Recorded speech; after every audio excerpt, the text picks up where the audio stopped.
शिंदे समितीने आंदोलक मनोज जरांगेंची भेट घेतली। न्यायमूर्ती संदीप शिंदेंनी मनोज जरांगेंशी चर्चा केली आणि यावेळी शिंदेंनी आंदोलन मागे घेण्यास नकार दिला। न्यायमूर्ती शिंदेंनी मिळालेल्या नोंदीची माहिती आंदोलक जरांगेंना दिली। 2,29,000 नोंदी मान्य केल्याची माहिती न्यायमूर्ती शिंदेंनी जरांगेंना दिली आहे, तर मराठवाड्यात 47,000 नोंदी मिळाल्याची माहिती शिंदे समितीने दिली आहे। ओबीसीमध्ये 350 जाती कशा घातल्या असा सवाल मनोज जरांगेंनी शिंदे समितीला केला, तर मराठा कुणबी एकच आहेत, 58 लाख नोंदींचा आधार घ्या असंही जरांगे म्हणाले। मराठा समाजाला कुणबी घोषित केल्याशिवाय मागे हटणार नसल्याचं जरांगेंनी शिंदे समितीसोबत बोलताना म्हटले, तर आम्हाला 6 महिन्यांचा वेळ लागणार असल्याचं शिंदे समितीने जरांगेंना उत्तर दिलं।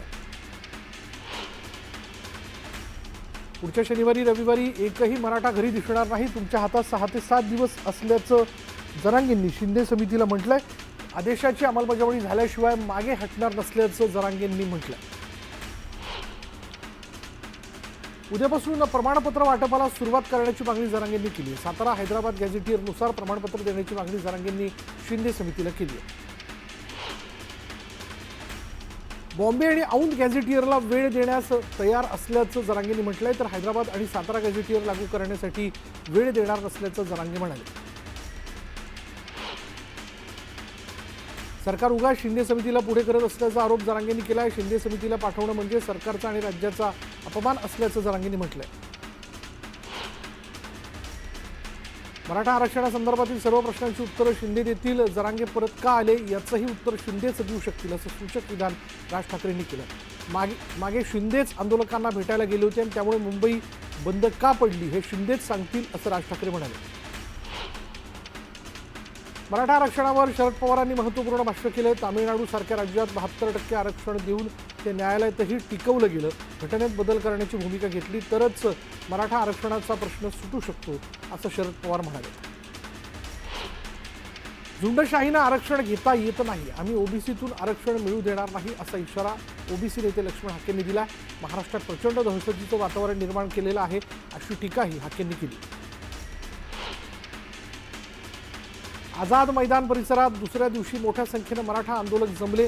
आरक्षणाशिवाय परत जाणार नाही असा ठाम निर्धार मराठा आंदोलकांनी व्यक्त केला। दुसऱ्या दिवशीही आंदोलकांचा आक्रमक पवित्रा कायम आहे। मराठा आंदोलकांनी वाहतूक सुरळीत होण्यासाठी मदत केली। मराठा आंदोलकांच्या गर्दीमुळे सीएसएमटी परिसरात वाहतूक विस्कळीत झाली होती। जरांगेंच्या आवाहनानंतर आंदोलकांनी वाहतूक सुरळीत होण्यास मदत केली। सीएसएमटी स्थानकावरही मराठा आंदोलकांनी गोंधळ घातला। सीएसएमटी स्थानकात मोठ्या संख्येने मराठा बांधव जमलेले, जोरदार घोषणाबाजी करत मराठा आंदोलकांनी परिसर दणाणून सोडला। मुंबईच्या सीएसएमटी परिसरात रॅपिड ॲक्शन फोर्स तैनात करण्यात आली। मराठा आंदोलनाच्या पार्श्वभूमीवर कायदा आणि सुव्यवस्था अबाधित राहण्याकरता हा निर्णय घेण्यात आला। मुख्यमंत्र्यांना राजकारण करायचंय, आम्हाला राजकारण करायचं नाही, आम्हाला आरक्षण पाहिजे असं मनोज जरांगे म्हणाले। ओबीसीचं आरक्षण काढून आम्हाला नको, मुख्यमंत्र्यांनी आमच्या सर्व मागण्यांची अंमलबजावणी करावी अशी मागणी मनोज जरांगेंनी केली। फडणवीसांना महाराष्ट्र अस्थिर करायचं आहे, महाराष्ट्राचं वातावरण दूषित करण्याचं काम फडणवीस करतायत अशी टीका मनोज जरांगेंनी केली आहे। मराठ्यांच्या संयमाचा अंत पाहू नका असा इशारा जरांगेंनी दिला। आंदोलनाच्या दुसऱ्या दिवशीही आंदोलक कमालीचे आक्रमक झालेले आहेत। सीएसएमटी परिसरात मुंडन आंदोलन करत आंदोलकांनी तात्काळ आरक्षण देण्याची मागणी केली। सीएसएमटी स्थानकाबाहेर मराठा आंदोलकांनी ठिय्या मांडला। मराठा आंदोलकांकडून जोरदार घोषणाबाजी करण्यात आली। पोलिसांकडून आंदोलकांना शांततेचं आवाहन करण्यात आलं। मराठा आंदोलनाला पाठिंबा दर्शवण्यासाठी वारशीतील शेतकऱ्याने आपला रेडा मुंबईतील रस्त्यावर आणलाय। सादिक तांबोळे रेडा घेऊन आंदोलनात सहभागी झाला। मराठा बांधव आरक्षणासाठी मोठ्या संख्येने मुंबईत आले। त्या आंदोलकांच्या निवासाची व्यवस्था नवी मुंबईमधील सिडकोमध्ये करण्यात आलेली, मात्र व्यवस्था चांगली नसल्याचा आरोप मराठा बांधवांनी केला। सरकारनं समस्या दूर करावी अशी मागणी या आंदोलकांनी केली। येवला लासलगाव भागातून एक भाकर समाजासाठी उपक्रम राबवत मराठ्यांना जेवणाची रसद पुरवली जाते आणि त्यासाठी घराघरात भाकरी, चपात्या, चटणी यासह जेवणाच्या इतर वस्तू तयार केल्या जात असून या वस्तू घेऊन मराठा बांधव मुंबईला रवाना झालेत।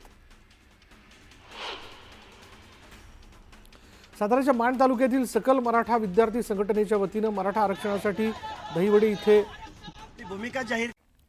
येवला लासलगाव भागातून एक भाकर समाजासाठी उपक्रम राबवत मराठ्यांना जेवणाची रसद पुरवली जाते. त्यासाठी घराघरात भाकरी, चपात्या, चटणी यांच्यासह जेवणाच्या इतर वस्तू तयार केल्या जात असून या वस्तू घेऊन मराठा बांधव मुंबईला रवाना झाले.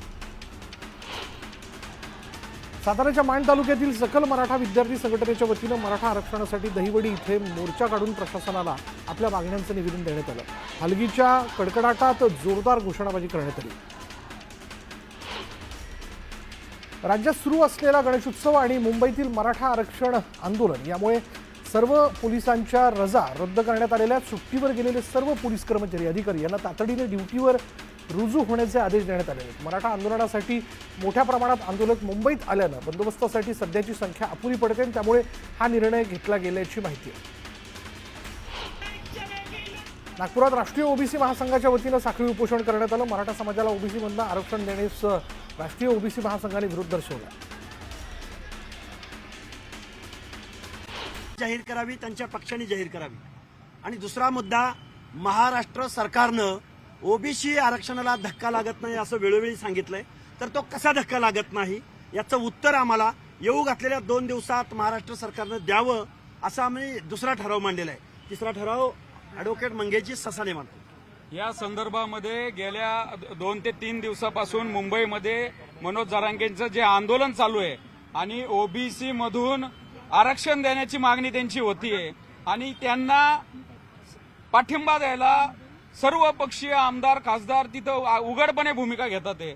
तर कुठंतरी ओबीसी समाजाला इथं आम्हाला एक असुरक्षतेची भावना निर्माण झालेली आहे आणि आता आम्हाला वाटतं की आमचं आरक्षण एकतर त्या कुणबी दाखल्यांमुळे आधीच घरघर लागलेली आहे आणि आता परत शेवटचं जर असा काही JR आला काय आलं आणि मग आमचं आरक्षण संपतंयच का काय, तर कुठंतरी असुरक्षतेची भावना आहे. आणि त्यासाठी आम्ही इथं पुण्यामध्ये समस्त ओबीसी समाजातले प्रत्येक घटकातल्या प्रत्येक जात समूहातले प्रमुख, त्याच्यानंतर कार्यकर्ते, त्यांच्या सगळ्या जातीच्या संघटनांचे अध्यक्ष इथं आम्ही आज बैठक घेतली.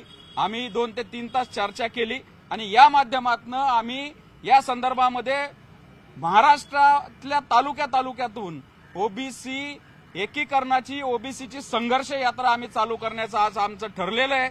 आता या संदर्भामध्ये आमचे वरिष्ठ मार्गदर्शक मग भुजबळ साहेब असतील, प्रकाश अण्णा शेंडगे असतील, पडळकर साहेब असतील आणि इतर पण आमच्या काही संघटना आहेत का आमचे बांधव आहेत, यांच्याशी चर्चा करून आम्ही या संघर्ष यात्रे संदर्भामधले 2 दिवसामध्ये आम्ही तो कुठनं सुरुवात करायची, कोणत्या तारखेला सुरुवात करायची या संदर्भामध्ये आम्ही तो रूट ठरवू, आम्ही ती तारीख ठरवू.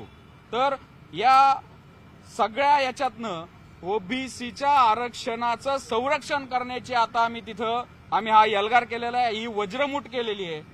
मुळामध्ये सर्व पक्षीय आमदार खासदार पक्षाचे प्रवक्ते हे जर मनोज जरांगेंना सपोर्ट करतात तर त्यांच्या मागणीला त्यांचा सपोर्ट आहे का? ओबीसी मधनं आरक्षण कसं देणार आहे? मग 10% SCBC आरक्षण हे कोणतं? मग EWS आरक्षण सोडलंय का? अनेक प्रश्न अनुत्तरित आहेत आणि महाराष्ट्र सरकार ज्या पद्धतीने बॅकफुटला जाऊन मनोज जरांगेंच्या यांना उत्तर देत नाहीये, त्यामुळं कुठंतरी गोंधळलेलं सगळे आमचा ओबीसी समाज आहे. मुळामध्ये आमच्या विद्यार्थ्यांचे ऍडमिशन, आमच्या नोकऱ्या, आमचे स्थानिक स्वराज्य संस्था आता निवडणुका आलेल्या आहेत. आम्हाला 56,000 जागा त्याच्यामध्ये